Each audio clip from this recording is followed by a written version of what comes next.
Hello दोस्तों, welcome to my channel. इस channel पे आपका फिर से स्वागत है। आप लोग 12वीं के छात्र हैं, हाई स्कूल एग्ज़ाम दे चुके हैं।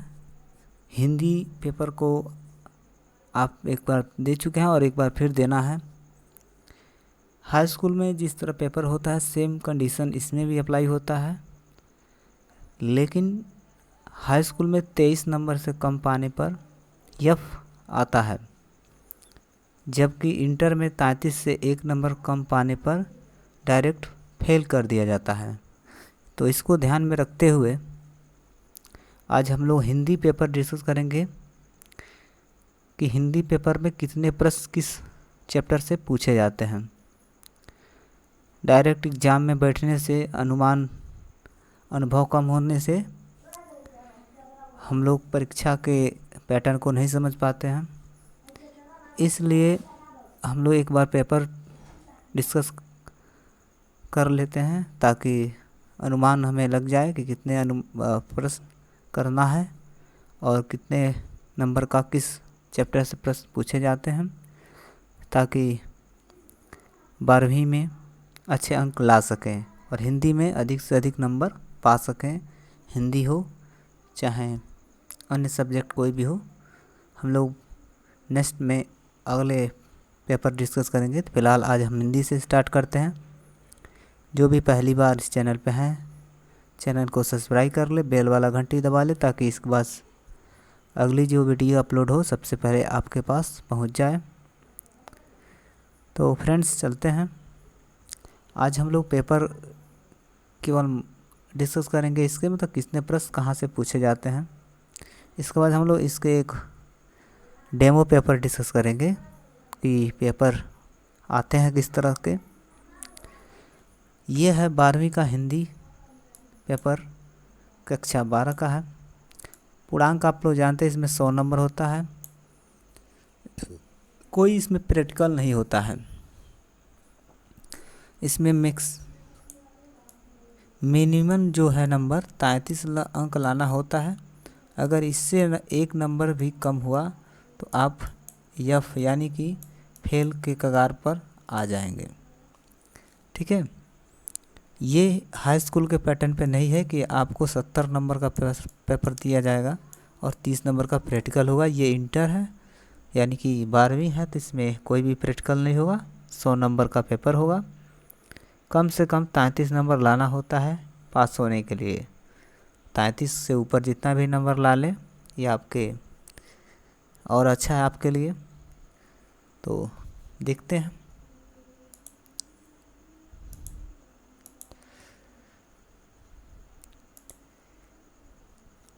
इसमें खंड क है, ठीक है। तो खंड क में 50 अंक हैं और एक है खंड ख, उसमें है 50 प्रश्न। पहला हमें जो दिया गया है कि कौन सा पेपर कहाँ से मतलब कौन सा प्रश्न आएगा, तो हिंदी गद्यांश, हिंदी गद्य का प्रश्न आएगा, जिसमें शुक्ल युग, शुक्लोत्तर युग, हिंदी गद्य की प्रमुख विधाएं, निबंध, उपन्यास, कहानी और आलोचनाएं आदि। इससे हमें 5 अंक आएंगे। कितने? 5 अंक आएंगे। फिर एक काव्य का होगा, काव्य साहित्य का आधुनिक काल होगा, जिसमें भारतेंदु युग, द्विवेदी युग, छायावादी युग और प्रगतिवाद युग, नई कविता आदि। इससे 5 अंक आएंगे। ठीक है, यानी कि ये हो गया गद्य का, ये हो गया काव्य का। तीसरा है पाठ्यक्रम से में निर्धारित गद्यांशों पर आधारित 5 प्रश्न होंगे। इसके नंबर होंगे 10, यानी कि एक प्रश्न 2 नंबर के होंगे।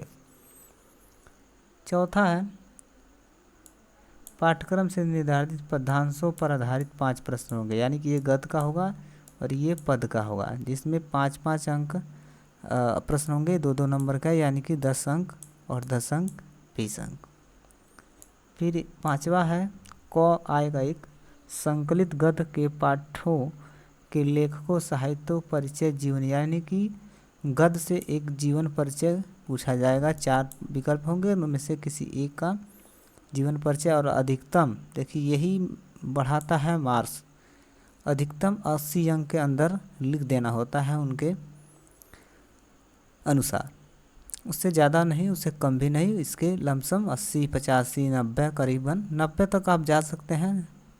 थोड़ा सा अगर 1-2 बढ़ जाएगा तो ठीक है, कोई बात नहीं है। ये 5 अंक इसमें मिलेंगे। फिर एक होगा काव्य के एक जीवनी परिचय पूछा जाएगा जो 5 अंक का होगा।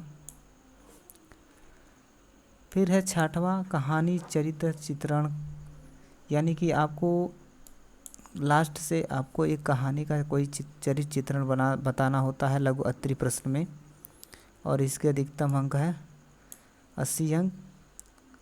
इसमें भी है 80 शब्द है 80 और 5 अंक इसमें निर्धारित है। फिर है काव्य खंड से आधारित लघु उत्तरी प्रश्न, कुछ प्रश्न पूछे जाएंगे जो 1-1 नंबर के होंगे, 5 प्रश्न होंगे। और एक है काव्य की विशेषताएं, पात्रों का चरित्र चित्रण और घटनाओं पर आधारित होगा। इतने प्रश्न पूछे जाएंगे। ये हमारा पूरा रहा प्रश्न पूछने का तरीका। चलिए इसके नीचे देखते हैं।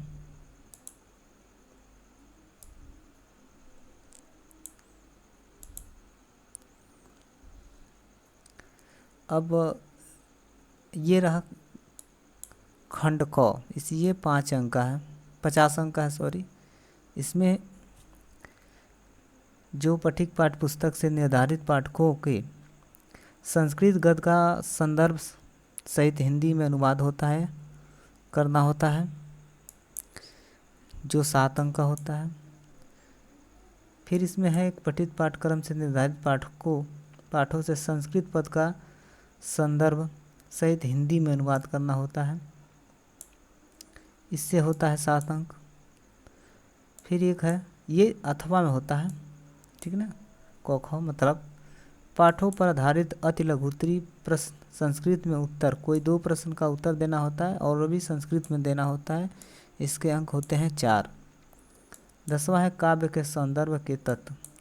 अब ये सभी ग्रामर से हैं। रस की परिभाषा, उदाहरण एवं परिचय देना होता है, ठीक है, इसमें 2 अंक निर्धारित होते हैं। अलंकार पूछे जाएंगे, शब्दालंकार, अनुप्रास, यमन, श्लेष, परिभाषा एवं उदाहरण, यानी इनमें से अलंकार में शब्दालंकार, अनुप्रास, यम अलंकार, इस तीनों चारों में से किसी का परिभाषा देना होता है और एक उदाहरण देना होता है, तो ये होता है नंबर 2। फिर होता है एक अर्थालंकार, इसमें उपमा, रूपक, उत्प्रेक्षा, संदेह, शांतिमान और ये सभी के एक परिभाषा और एक उदाहरण देना होता है।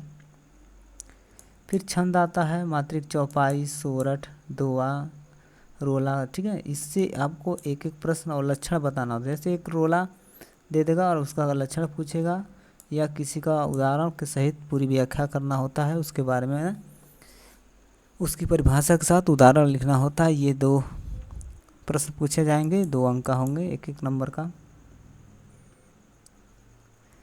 उसके बाद 11 है एक निबंध पूछे जाएंगे, ठीक है।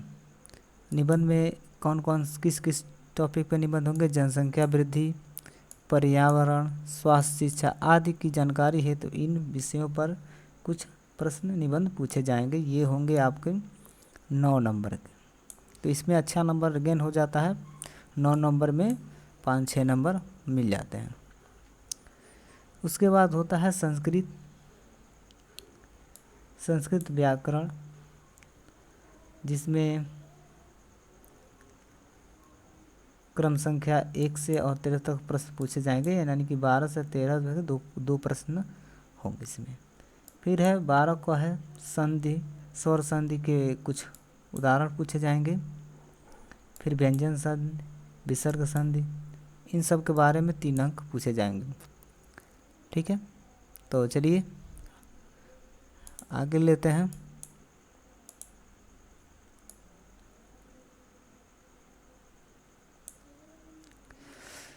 तो इसके आगे हम लोग विसर्ग संधि पे थे।